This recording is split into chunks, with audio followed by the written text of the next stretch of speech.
This episode is brought to you by Strawberry Garden of the Littles. Wanna see?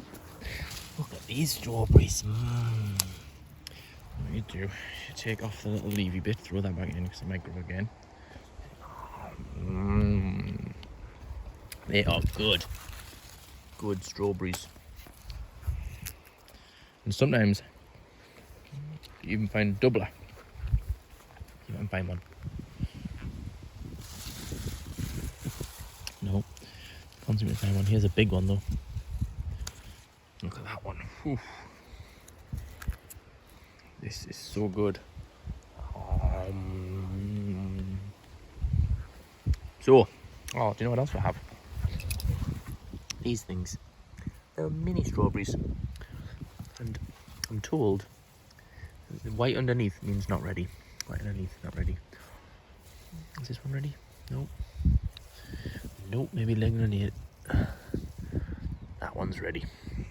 So look, this is like a little mini strawberry, but they're called a smultron.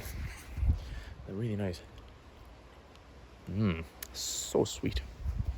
So today, what I've done is I've pretty much finished everything I needed to do before the guy comes back tomorrow. So I'm gonna go down and take you around it and show you. So what we've been doing is putting these like little L sections on the side, so you like screw them together and then you put them on so that it keeps the plywood from pushing out. So there's 3 of them on every corner, and then on the bits in between you've got a piece like this, and it's all screwed on from the inside, which made it really difficult to do myself. So I had to get Saga and our friend Rebecca, and then Corin also to help me, and Lucy helped me with one, but then she got pretty bored quickly. She helped very well the other day though. And we've got these strengthening pieces on the sides, on the corners, which like screw in that way, and then you've got one on the top and one on each level. You've then got a piece of metal in between, which again is helping you with the water pushing against. I got 3 of them on, and then the last thing that I did today was the feet were supposed to be a bit longer, and I'd accidentally used some of these as feet, so I'd screwed them together as the feet, so I had to knock them out and then redo them and push them back under. So there's a little bit of a gap. I don't know if you can see. Yeah, you can see there's a little bit of an air gap underneath, which I'm going to fill now with some of these little packers. I've got some different sizes of them, and I'm just going to fill with them because I had to knock some of the gravel from underneath in order to be able to get the old ones out, because obviously the pool was resting on them. And then the last thing I'm going to do today is I'm going to set up the laser again one last time on the stairs where we've always been setting it up, and then I'm going to check the top of the pool rim all the way around to make sure everywhere's level, and wherever the lowest point is, then everything else I'm going to knock down with a sledgehammer until it all is at the same point, or within 5 millimeters I think was the area of whatever it's called. What's it called? The variance acceptability or something like that. So then tomorrow what will happen is the digger guy will start to put some of these stones into the bottom and fill up basically up to where the rim is there, and then we'll pack that down, and then we'll put 6 centimeters, well, we'll probably put 8 centimeters of sand on, and then pack it down to 6 centimeters, and then you like smooth that off so that it's perfectly smooth, and then you put the bottom liner on, and that basically forms the bottom of the pool. Because if you like then walk on it afterwards and it's not perfectly smooth, then when you put the water in, it'll like go up and down and it'll be noticeable. So it's good to spend a bit of time doing that. And then once he's done that, then that's him done basically, because then I need to start putting the liner in and stuff like that, putting the pipe work into the cellar. We'll probably drill a hole through the wall tomorrow. And then once that's all done and the pool is ready to be filled up, then I fill it up at the same time as tipping all this in to fill up this void here. But you can't fill that in until you've filled the pool in. But to be fair, you probably could, like, to be honest, because it's not going to put that much pressure on, I don't think. So I might even risk that and put that in as well. But yeah, so again, I didn't really have the time to video today.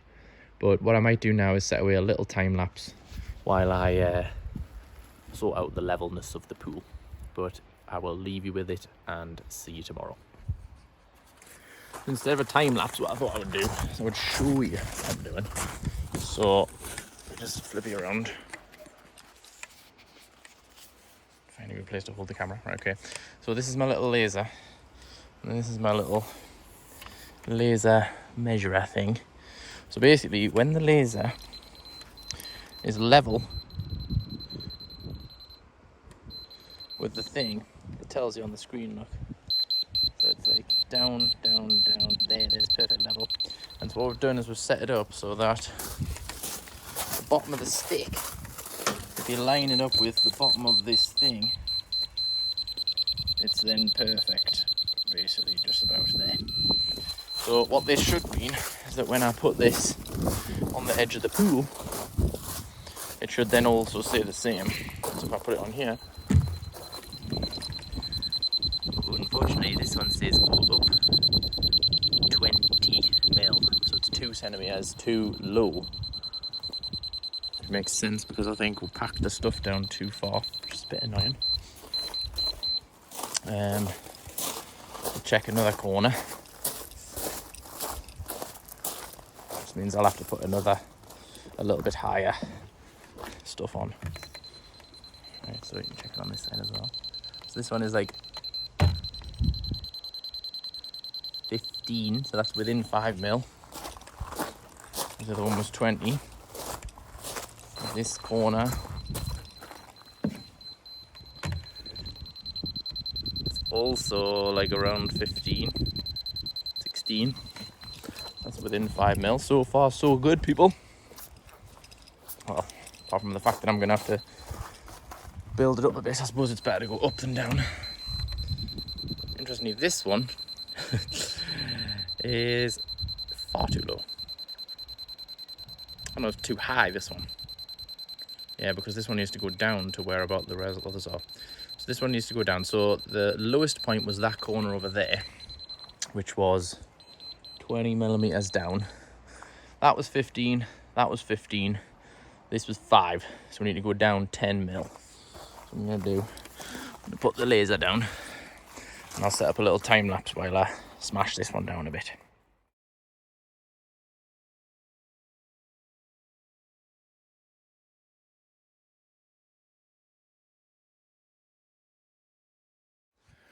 Okay, change of plan because that didn't work at all. So when I hit this corner, it just doesn't move because that's actually not sitting on the thing anyway. So in principle, it's this piece and this piece which it's sitting on. I suppose I could bang them, like they could go down a bit. So I'm going to try that. But then also I was thinking, really, if this is the highest point, then it's easier to bring the pool up, I think, by basically putting some spaces underneath. Which is probably not exactly true, like, because that's probably quite hard as well. Maybe I'm going to start with hitting them with a sledgehammer. Let's see how that goes.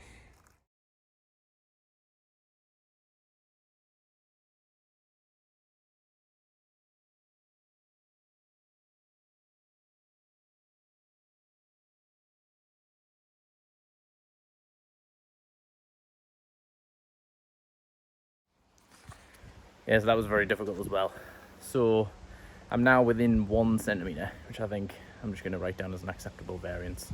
So if you can see, if I come down to like basically the level of the pool, it's not so good at that levels there, like, but let's move that first. Oh, put that on there. Right, so now if we come down to the level of the pool, slowly, slowly, slowly, slowly, slowly, slowly, slowly, you can see it's pretty level, like.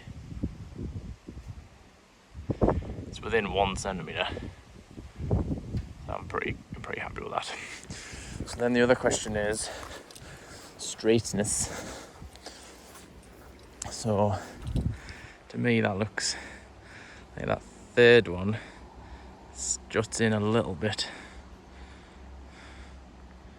Again, like if you come down to the level, if I zoom in a bit, you see that like as you come across, them two are in line, but the other one is a little bit whiffy. Have a look at this one. Obviously that was the opposite, that this one comes in and that one actually goes out. So This one needs to move over a bit. Just see what this one was again. Yeah, because if this first pole moved this way a bit, then them two would be in line as well. And then if this one moved this way a bit, then this would also be in line. So let me see, I can set this up.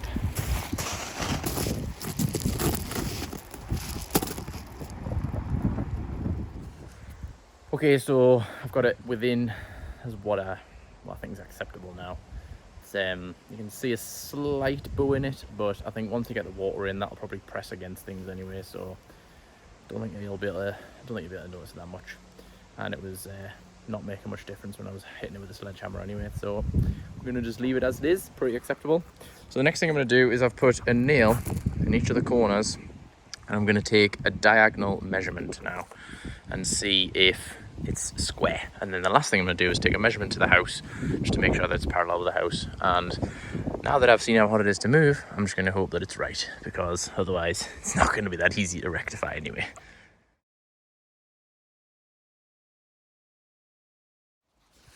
All good in the hood there, because we are within ½ centimetre. So the distance from this corner to this corner and the distance from that corner to that corner was within ½ centimetre of each other. So that means that we are in a perfect right angle situation almost. So the last thing I'm going to do is take a measurement from this corner to the house and that corner to the house minus the out room, and then I'm going to call it a day, because that's the last measurement to make sure that this wall runs in parallel with the wall of the house. So I'm going to measure that side of the outhouse to make sure what distance that is to the house. Then I'm going to measure from that corner to the outhouse, and then I'm going to do the same from here to there, and then hopefully they are also within a couple of centimetres of each other. And then we're all good. Time to go home, have a beer. Whoop whoop. Okay, so the distance from this side to the house, if you take away the outhouse thing, was 8 meters 39.5 centimeters, and the distance from this corner to the house was 8 meters and 44 centimeters. So we are 4.5 centimeters out over 6 meters. So I don't think that's going to be noticeable. I think that's going to be an acceptable tolerance again, because otherwise it's going to be impossible to move. So I'm going to leave it there for today. I will see you tomorrow when the guy is back who's the digger, and he's going to do some filling of the sand and that, and we're getting one step closer to me being able to go back to a normal working schedule.